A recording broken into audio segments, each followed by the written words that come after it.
아마 다음 주부터 장마가 시작된다고 하는데 저는 장마라는 단어를 보면요, 성경에 복된 장마비라는 단어가 이렇게 딱 크로즈업돼가지고 다가옵니다. 제가 여름에 학생들 때도 수련을 자주 가다 보니까 장마철장이 이렇게 여름 수련회에 이렇게 많이 치게 됩니다. 가만히 뒤돌아보니까요, 어느 때 가자고 내가 많았을까 하니까 엄청나게 복된 장마비가 임할 때 신기하게도 장마비가 내리면요, 애들이 집회에 집중하는 거예요. 밖에 나가도 놀 데도 없으니까 혹시 집중해. 아마 그때가 제일 은혜가 많았다 생각이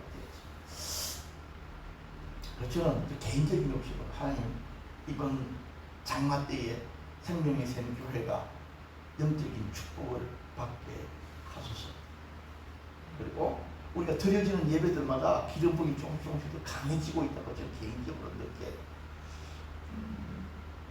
우리가 정말 하나님을 사랑하고 하나님을 기뻐하는 마음이 조금씩 증가되는 것도 있겠지만 하나님께서 우리 교회의 기상부들을 자꾸 변화시키세요. 그래서 우리가 하는 것 말고 하나님께서 행하시는 것들이 더 많아지고 있다. 이것들을 여러분들이 잘 이해하시고 지금이 그 은혜를 사로잡을 때다. 그렇죠? 이것을 여러분 마음속에 집중해 주시기를 간절하게 바랍니다.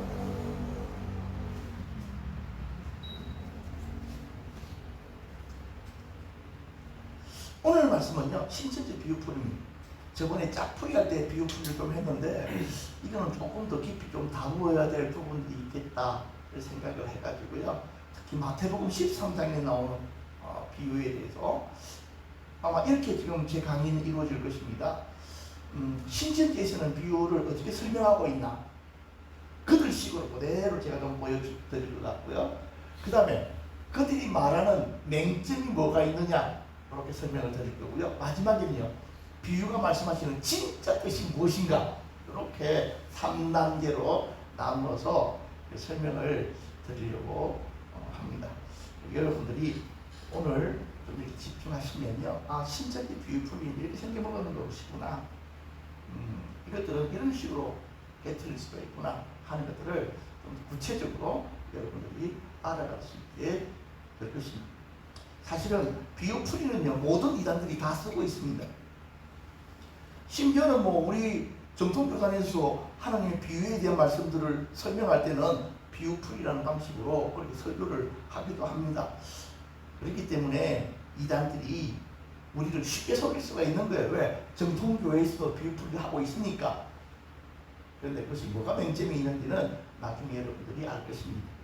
그러니까 마태복음 13장에 나오는 천국 비유가 구체적으로 무엇을 이야기하는지 선명하게 이해하지를 못하니까 그걸 갖다가 지들 마음대로 속이는 거예요.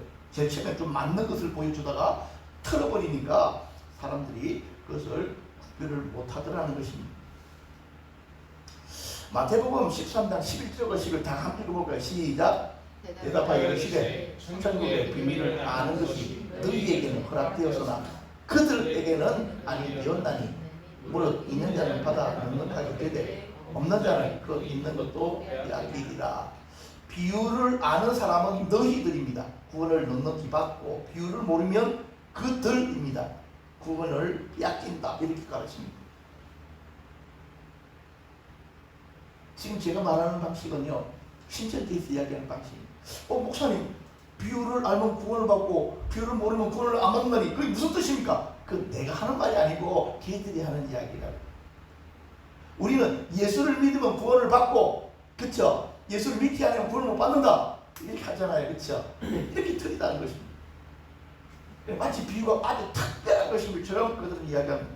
물론 예수님께서 마태복음 13장에 말씀하신 천국 비유는 안에 놀라운 영적인 비밀들이 숨겨져 있는 것은 사실입니다. 그럼에도 불구하고 비유를 알고 모르고가 구원과 관계가 없는데도 불구하고 그들은 그것이 구원과 관계가 있다, 그렇게 가르칩니다. 비유 알아 몰라? 비유 모르겠는데 나 구원 안 받았구나. 우리는 비유를 아는 사람들이, 우리는 선민이요. 너희들은 비유를 모르니까 버려지는 이방인들과 같아. 이렇게 그들은 그런 생각하고 본다는 것입니다. 그래서 만약 신천지들하고 이야기하면 이렇게 이야기하시면 됩니다. 나 비유 알아요. 나 비유 알고 있습니다. 나도 잘 알고 있습니다. 비유. 이렇게 여러분들이 이야기하시면 그 사람들은 당황 타기 시작합니다. 자, 그들이 설명하는 비유를 그대로 설명할게요. 아주 잘 써놨더라고요. 그들은요, 시편 78편에 옛 빙이라는 것을 비유로 베풀어 후대에 전하라 그랬는데, 예수님께서 오셔서 지금 마태복음 13장의 비유를 설명하셨습니다. 그런데 예수님은 제자들에게 비유로 말한 것은 무엇이기 때문에? 천국 비밀이기 때문입니다. 그런데 이 비유를 깨닫지 못하면 이방인이 되고 죄 사함을 받지 못한다고 말했다는 것입니다. 그러니까 비유를 깨닫지 못하면 구원 못 받는다 이렇게 설명한다는 것입니다. 그런데 이 비유는 때가 되면 다시 비사로 말하지 아니하고 아버지에 대해 밝히 말할 것이라고 요한복음 16장 25절에 이야기했다. 그렇기 때문에 때가 되면 언제냐니까 말세가 되어지면, 신천지식으로 이야기하면은 이만희가 나타나면 이렇게 딱 설명하는 것입니다. 그래서 이만희가 와서 무엇을 풀어줬다? 비유를 풀어줬다는 것입니다. 예수님은 비유로 말씀하셨고 신천지의 이만희는 비유를 풀어서 설명했다. 조금 더 설명하십시다. 비유는 그 실체를 다른 것을 빌려 이와 같은 것이라고 말하는 것이고, 비유가 아닌 뭐요? 실상. 뭔가를 비유했잖아요. 그렇죠? 근데 이 비유는 뭐가 있어야 비유가 됩니까? 실상이 있어야 비유가 되잖아. 그렇지? 많은 사람들이 비유의 이야기 들으면서 뭘 모르고 있다? 실상을 모른다는 거예요. 비유의 실상이 모른다는 거예요. 그러니까 보십시오. 이 비유는 천국의 비밀을 대적에게 감추기 위하여 빗대어 말한 것이고, 이 비유가 이루어질 때는 실체가 나타나므로 그 실체 그대로 알리는 것이 실상이다. 자, 마태복음 13장은요 무슨 비유입니까? 천국 비유잖아. 그렇지? 그럼 천국 비유라는 말은 다른 말로 바꾸면 천국에 뭐가 있어야 된다? 실상. 우리가 생각하는 천국은 어디에 있습니까? 하나님 나라에 있잖아. 그렇지? 근데 신천지가 말하는 천국의 실상은 요한계시록 20장과 21장에 나오는 것처럼 하나님의 나라가 이 땅에 임하여 있는 이 실상이라는 거야. 천국 비유는 신천지의 비유야. 다른 말로 바꾸면 천국 비유는 실상은 뭐라고요? 신천지의 비유.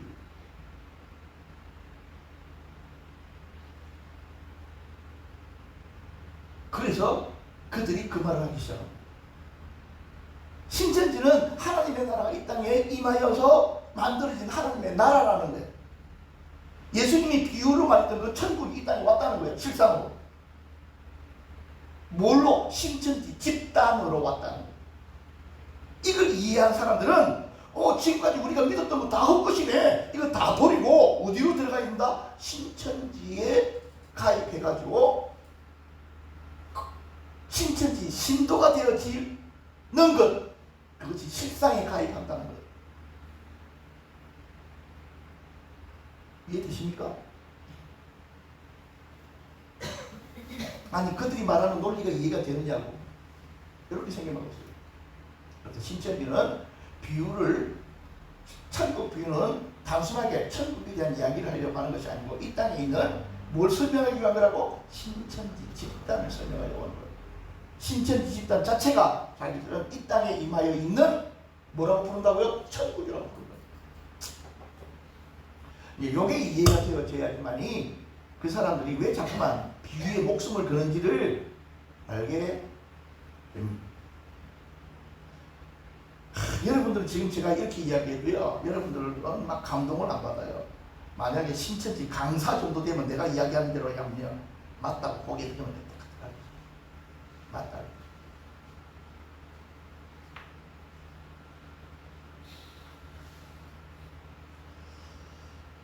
신천지 비유에서 그들이 가장 첫 번째 가르치는, 가장 중요하다고 가르치는 씨밭 나무새에 대해서 말씀을 좀 오늘 것입니다. 이 씨밭 나무새를 발음을 잘 못하면 욕이 됩니다. 굉장히 애들이 잘 쓰는 욕이 됩니다.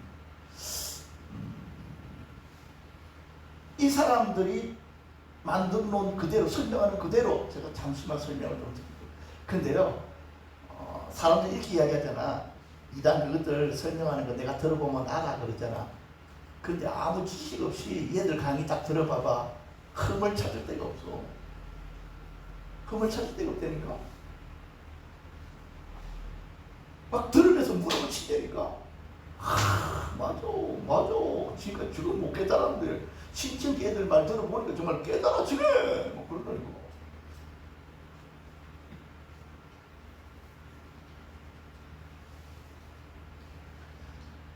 비유한 씨, 밭, 나무새. 씨는 말씀, 밭은 마음이나 세상, 나무는 목자, 새는 영. 이렇게 설명합니다.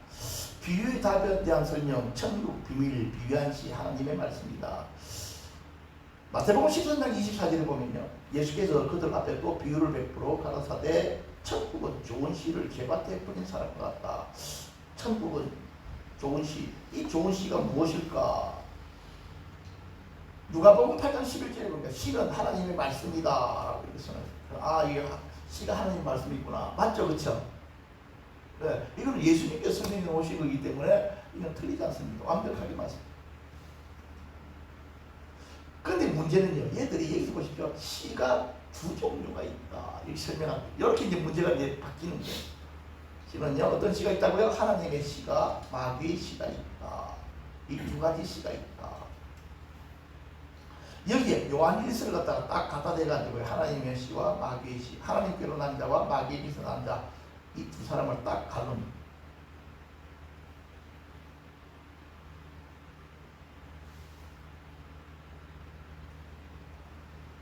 두 번째는요, 밭으로 들어가면, 밭은 뭐라고 했습니까? 마음이잖아요. 그렇죠?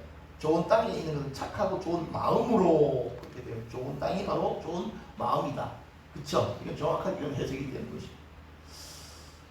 그런데 말입니다. 여기 참 보십시오. 사람의 마음이 있지만은요, 좋은 씨가 심겨진 사람과 가라지가 심겨지면 어떻게 된다고요? 결과가 다르게 나타납니다. 예수님이 좋은 씨를 심었고 서기관과 바리새인들이 가라지를 심었다. 이렇게 설명합니다.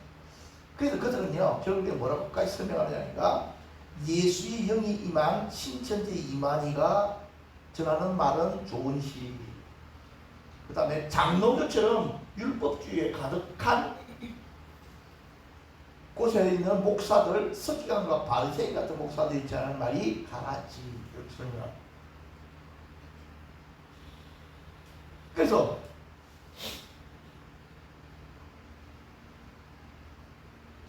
예수교회에 두 가지 씨로 난 자가 있게 된다, 이렇게 설명을 합니다. 여기 보면 예레미야서 31장 27절에 보면요, 두 가지의 씨의 씨뿌림에 대한 예언이 있고, 마태복음 13장 24절 30절에 보면 두 가지 씨뿌림이 성취가 되어졌다. 그 실상이 어떻게 나타났느냐니까, 신천지와 교회로 실상으로 나타났다, 이렇게 설명합니다. 세 번째는요, 이 나무가 뭐냐 설명하는 것입니다. 이 나무는요, 영적인 의미로서는 사람이라고 설명합니다. 이사야서 5장 7절에도 나무는 사람이다. 예레미야서 5장 14절에도 나무는 백성이다. 내가 내 입에 있는 나의 말로 불이 되게 하고 이 백성으로 나무가 되게 하리니 그 불이 그들을 사르리라. 그렇게 해가지고요, 말씀의 씨가 자라나서 결국에는 목자가 된다. 그런데 이 나무에도 두 가지 나무가 있는데, 첫 번째는 어떤 나무입니까? 하나님의 나무, 참 포도나무, 예수님의 거저집체 생명나무가 예수님의 진리의 말씀, 생명나무와 같은 나무가 있습니다. 이 나무가 무엇이 자라서 그렇게 된 것입니까? 겨자 씨가 자라서 그런 것입니다. 말씀의 씨앗이 자라서 나무가 되어졌는데, 그 나무가 바로 두 가지 나무로 바뀌게 됩니다. 하나는 무슨 나무? 좋은 씨가 자라서 뭐가 됩니까? 생명나무가 되고, 그렇다면요, 나쁜 씨가 자라서 뭐가 되겠습니까? 사단의 나무가 됩니다. 들포도나무, 선악과 이렇게 설명하고, 여기는 성경 구절들을 다 갖다 댑니다. 예. 그리고 그것뿐만 아니라 이제 마지막으로는 이 새, 영이 나옵니다. 비유한 새는요, 하나님의 새, 여기서는 마태복음 3장 16절을 보면 예수님께서 세 받을 때 하나님의 성령이 비둘기같이 예수님에게 임했다. 그래서 새가 뭐라고요? 성령이다. 그렇게 설명합니다. 그렇다고 한다면요, 여기서 비유한 새, 사단의 새도 있다라는 것입니다. 바로 누가복음 8장 5절 12절의 새는 바로 마귀다. 마귀가 와서 그들로 믿어 구원을 얻지 못하게 하려고 말씀을 그 마음에서 빼앗는 것이요. 이것을 갖다 대. 지금 여러분들이 이렇게 살펴봤는데 이 씨앗 나무새는요, 몇 가지 비유가 동원되냐면 세 가지 비유가 동원이 되고 있습니다. 첫 번째는 어떤 비유가 됩니까? 밭의 비유, 네 가지 마음의 밭의 비유. 두 번째는 가라지 비유. 이렇게 두 가지 이제 비유가 동원된 것입니다. 그래서 아닌데 세 가지 비유 맞는데 첫 번째 비유가 밭의 비유고 두 번째 비유는 가라지 비유고요. 세 번째가 겨자씨 비유예요. 요 세 가지가 한꺼번에 묶어져 가지고 이들이 자기들의 교리를 설명합니다. 이것을 갖다가 얼마나 이 씨앗 나무새를 설명을 많이 해놨는지 마치 어린 아이들이 피아노를 배우러 가면요, 제일 처음에 뭘 배웁니까? 젓가락 행진곡처럼, 맞죠? 젓가락 행진곡이라고 부릅니까 그거? 무슨 행진곡이야? 맞잖아. 젓가락 행진곡은 맞지, 그렇지. 그거를 배우는 건 아니에요. 그래서 젓가락 행진곡 그것을 어린이들이 거의 다 이해하고 있잖아, 그렇지? 왜냐 그러니까 걔들이 이 신천지에도 이 씨앗 나무새가 마치 그것처럼 완전히 그들에게 딱 몸에 와져 있는 거예요. 그래서 이 비유를 시작으로 해가지고 모든 비유가 이제 자라나는 거예요. 그래서 이 비유가 가장 중요한 비유다. 그렇게 설명을 하고 있습니다.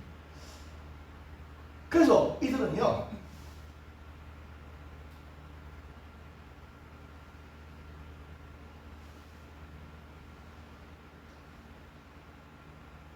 생명나무 참목자에게 있는 이 천국에는 성령이 임하고, 이 지옥 선악나무 거짓목자 이 바벨론 교회, 여기는 신천지 교회, 거기는 악령이 임한다. 그러니까 일반 교회는 악령이 임한다는 거예요. 신천지는 뭐가 임하고요? 성령이 임하고요.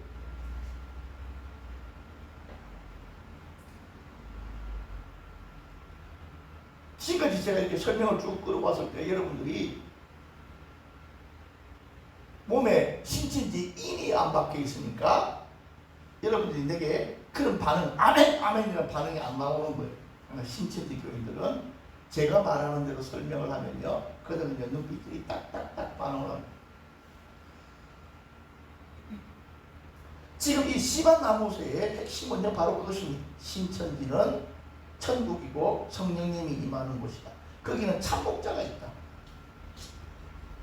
일반 교회는 지옥이고 악령이 역사하고 거짓 목자가 거기 있다.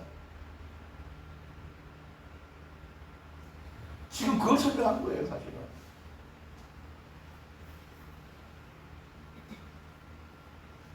이것을 계속 들어서 세뇌가 되어지면 어떻게 생각할 것 같아요?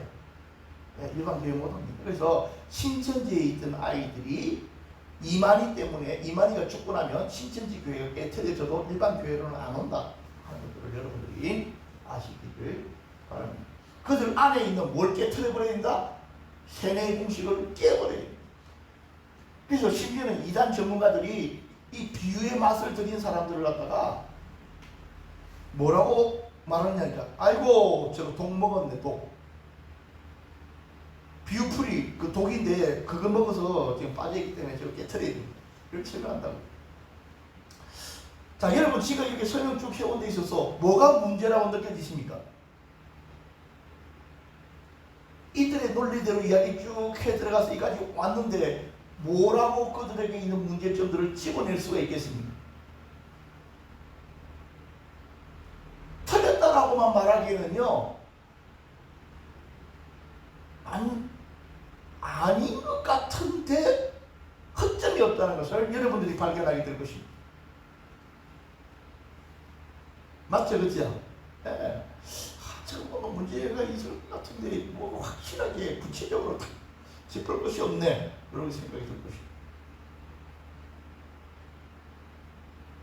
그래서 이 교리는 손을 못 대고 이 비유풀이를 손을 못 대고요. 다른 것 가지고 자꾸만 이야기합니다.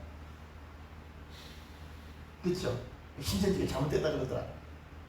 이만희 안 죽고 계속 칼을 안 사고 이런 거 시비거든. 근데요, 그게 아니고요. 얘들이 말하는 이 논리 안에 걔들도 잘 모르는 근본적인 문제점들이 있습니다. 그걸 제가 좀 설명을 합니다. 얘들이 말하는 결론, 하나님의 시로나 하나님의 자녀는 추수 때 곧 세상 끝에 천국 곳간으로 추수되어져 가고, 이 천국 곳간이 아니라 신천지를 이야기하고요. 추수되어져 가는 거, 일반 교회에 있다가 신천지로 가는 걸 추수되어져 간다 이렇게 설명하십니다. 마귀의 시로나 마귀의 자녀는 주받고 인침을 받아서 구원받아라 이 소리 하는 거라. 그거 맞지? 그냥 걔들 너 비밀을 아는 자네 이렇게 설명할 거예요. 그게 아닙니다. 시반 나무새의 의문점 첫 번째, 조은 씨가 프리팅 받던 교회인가 신천지인가 물어보세요. 조은 씨가 프리팅. 그러니까 논리적으로 얘들 말만 들으면 맞는 것 같아. 근데 지금 제가 접근하는 식으로 하면요, 걔들이 대답을 못해요. 이 조은 씨는요 누가 뿌리는 것입니까? 예수님이 뿌리는 거고 이만희가 말하는 거예요. 그러면 이만희가 말하는 것을 지금 교회들이 듣고 있습니까? 듣지 않습니까? 듣지 않습니다. 이 첫 번째 질문을 답을 못한다니까 얘들이. 야, 좋은 씨를 뿌리잖아. 그 좋은 씨가 지금 뿌려지는 것이 교회야 아니면 신천지야? 대답 못하게 되어 있습니다. 첫 번째부터. 두 번째, 교회라고 이야기할 것입니다. 왜냐하면 지들이 추수를 해가야 되니까. 그러면 교회에 좋은 씨가 어떻게 뿌려질 수 있지? 좋은 씨는 이만희가 설교하는 이만희 말만, 참목자가 주는 그 말만 진리고, 일반 교회에서 설교하는 목회자들의 설교는 가지라 그랬잖아. 그러니까 봐보세요. 교회 사단인 종인 바리새인, 이건 일부러 지들이 말하는 용어를 그대로 쓴 것입니다. 그러니까 그들이 볼 때는 지영근 목사가 나쁜 씨, 사단의 씨를 뿌린다면 왜 교회에서 추수하려고 하는 거야? 맞잖아, 그렇지? 그들 일반 교회는 지옥의 영이 역사하고 악령이 역사하고 서기관과 바리새인까지 잘못된 목사가 지금 말씀 전하잖아. 잘못된 씨를 뿌리고 있잖아. 죽잖아. 그런데 왜 여기서 추수하느냐고. 요 논리들 여러분은 잘 보셔야 돼요. 이 첫 번째만 딱 잘 기억하면 됩니다. 야, 좋은 씨가 뿌려지는 그 밭이 교회야 신천지야? 일단 뭐다? 당황탐. 지들이 가르친 대로 하면요, 좋은 씨가 뿌려지는 밭은요 신천지예요. 100%. 맞다니까?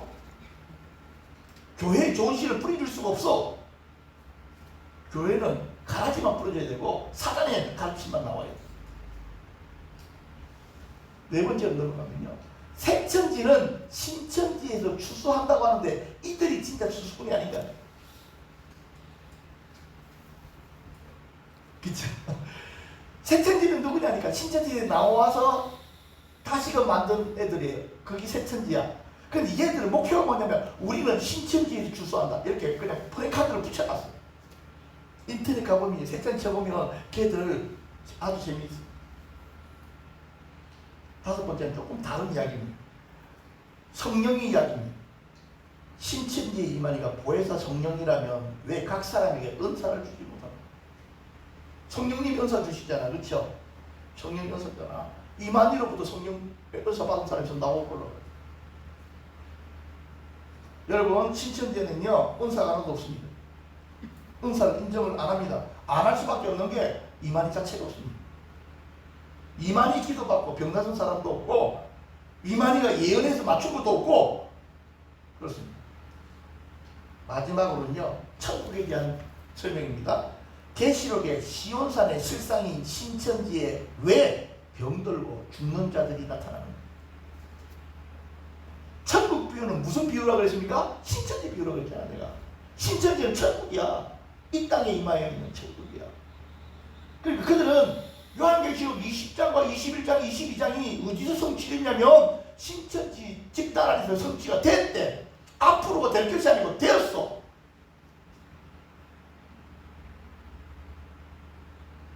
만들어졌다는 거야, 신천지 안에서. 그런데 여러분들도 요한계시록 20장에 보면요, 천년왕국에는 뭐가 없다고요? 내가 죽는 것이나 병드는 것이 없다고 그랬어요. 그런데 이만희가 병들어가지고 병원에 들락날락하다가 나중에 걸려가지고 창피해가지고 도망갔잖아. 근데 요즘 또 살만한 집 나와서 또 강의하고 다니더라고.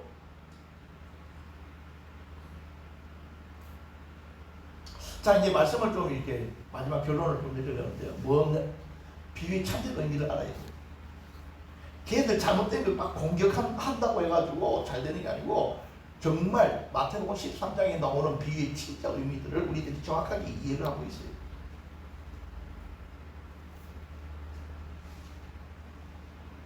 일곱 가지 비유인데 밭의 비유인가 시의 비유인가?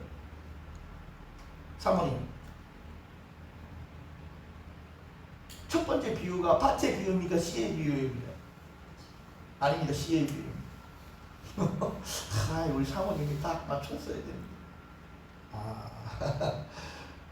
그건요, 성경 자체에 씨 뿌리는 비유라고 아예 마태복음 14장 18절에 보면요, 씨 뿌리는 비유라고 말씀 자체에 박혀져 있어요.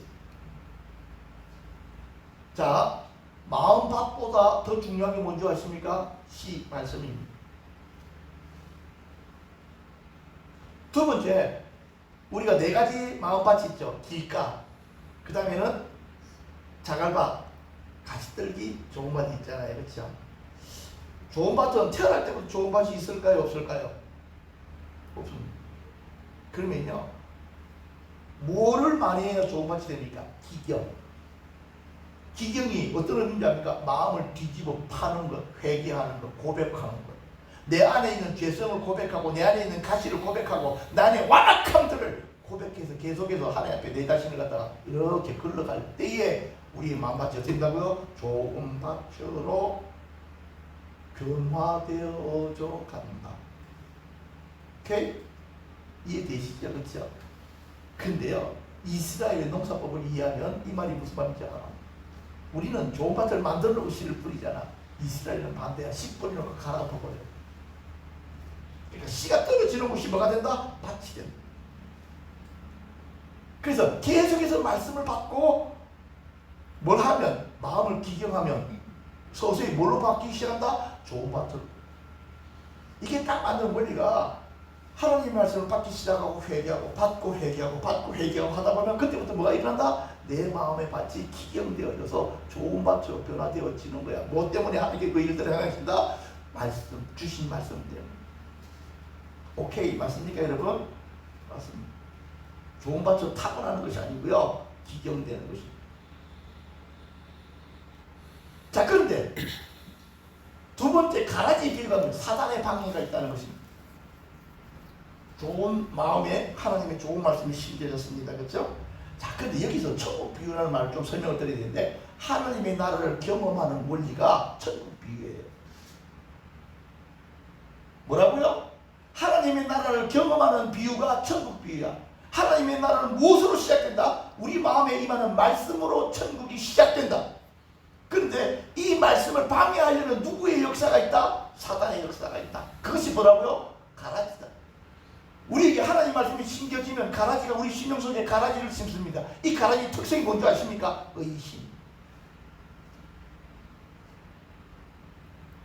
의심하는 두려움을, 환경을 통해서 우리 마음에 의심을 심어버려요. 그래서 하나님의 말씀이 내게 심겨지고 의심이 심겨지면 누가 더 빨리 자랍니까? 의심이 더 빨리 자라서 말씀의 기운을 먹어버립니다. 그 말씀이 열매 맺지 못하도록 역사하는 마귀의 전략이다. 항상 이런 일들은 공이 나타난다. 자, 그런데 여기 보니까 이 기다시 잘 심겨지면, 우리 마음에 하나님 말씀이 살아서 심겨져서 죽지 아니하면, 기운을 빼앗기지 아니하면 어떻게 된다고요? 아무리 작은 말씀이라도 그 말씀은 엄청난 역사를 이룬다. 그것이 바로 이 겨자씨 비유가 말하는 것입니다. 그 다음에 네 번째 누룩 비유로 넘어가는데요. 외적으로만 성장하는 것이 아니고 말씀은 뭘 바꾼다고요? 우리의 중심을 변화시킨. 누룩이 밀가루에 딱 붙으면 어떤 일이 벌어집니까? 밀가루가 본성이 변해버려요. 맞죠? 그렇죠? 그렇다고. 하나님의 나라가 내 가운데서 나 중심을 변화시켜버립니다. 외적으로도 막 변화시켜 주시고. 그런데 다섯 번째 비유를 넘어가면요, 밭에 감추인 보배 비유에 세상은 뭘 본다고요? 천국이 같이 봅니다.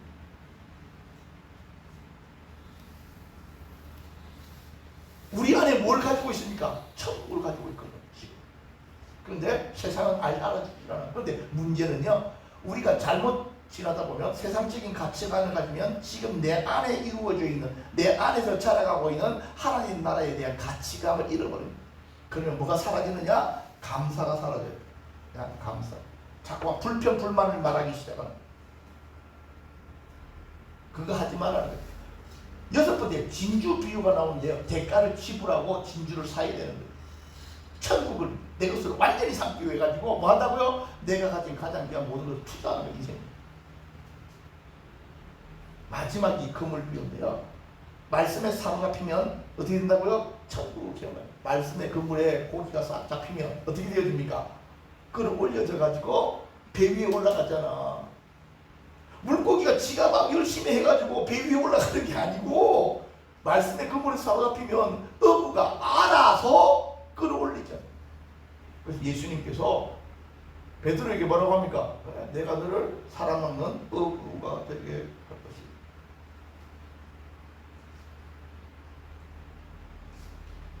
우리 마음에 하나님의 말씀이 천국이 어떻게 임한다고요? 말씀으로 임한다.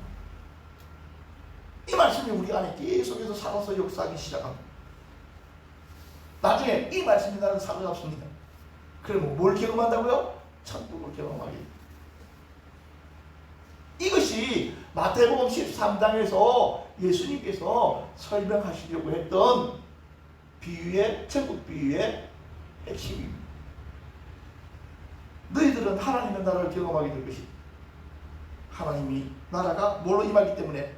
말씀으로 임하기 때문에 너희들 안에 심겨지고, 그것이 너희들 삶을 장악하고 너희들을 변화시키고 너희들을 회복시켜서 나중에 그 말씀이 너희들 완전히 사로잡게 될 때 너희들은 하나님의 나라가 너희들 안에 임했고 너희들은 하나님 나라의 사역들을 하게 될 것이고 너희들을 통해서 많은 자들이 하나님께로 이끌려오는 역사가 나타나게 될 것이다.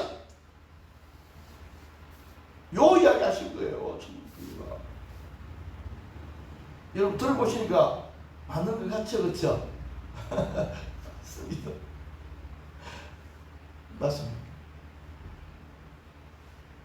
그래서 이 영적인 원리들을 여러분들이 잘 이해하셨으면 좋겠고요.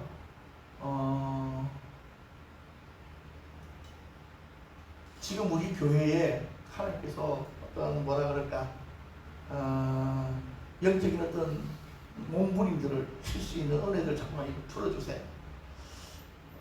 그래서 저도 이제 계속해서 기도하고 있는 것들 중에 하나는 하나님, 우리가 작고 작지만 하나님의 영이 임하시면 우리 교회로부터 위대한 하나님의 사역이 열어질 줄로 믿습니다. 그렇게 고백하고 있습니다. 그래서 우리 교회 위에 열린 문이 있기를 저는 간절하게 바랍니다. 그리고 그 열린 문을 통해서 하나님께서 지혜와 계시와 말씀과 능력들을 막 부어주시기를 그렇게 간절하게 기도합니다. 우리 교회가 신천지 사람들이 무장되어지는 것 이상으로 잘 무장되어져 있어야 돼요. 길거리 나가서 보면요, 전도하러 다니고 복음 이야기하는 사람들 보면 전부 이단들입니다. 지금 이 시대는요, 교회 다니는 사람들 입을 다 다물어 버렸습니다. 그렇기 때문에 누군가를 구원하려면요, 이 사람들이랑 계속 부딪혀야 돼요. 이 사람들이랑 부딪히려면요, 목소리 커서 이기는 것이 아니고요, 진리를 정확하게 이해함으로 나긋나긋하게 그들을 조절할 수가 있는 것입니다. 그래서 이 시방나무새 요 하나만 정확하게 여러분들이 오늘 이해하셨어도 여러분들이 딱 설명해 들어가고 마지막 이 7개를 딱 가지고 진짜 의미는 이런 거야. 이렇게 여러분들이 제시를 해야 되는 것입니다. 이해되시죠? 그렇죠? 네, 오늘 여러분들과 이렇게 시간 나무에 대한 말씀을 함께 나누었습니다.